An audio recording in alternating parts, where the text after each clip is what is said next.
Payg'ambarimiz alayhissalatu vassalamning muborak bir bashoratli mo'min musulmonlar uchun, ummatlari uchun bir bashoratli hadislari bor.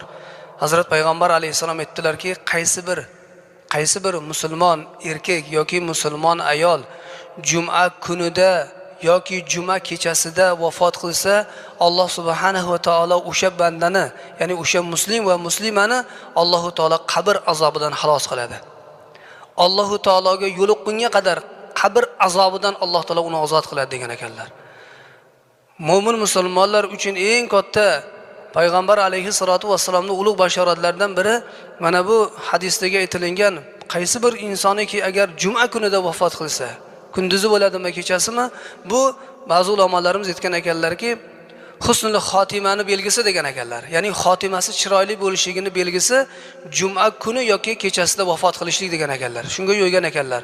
Mulla Ali al-Qori rahmatullohi alayhi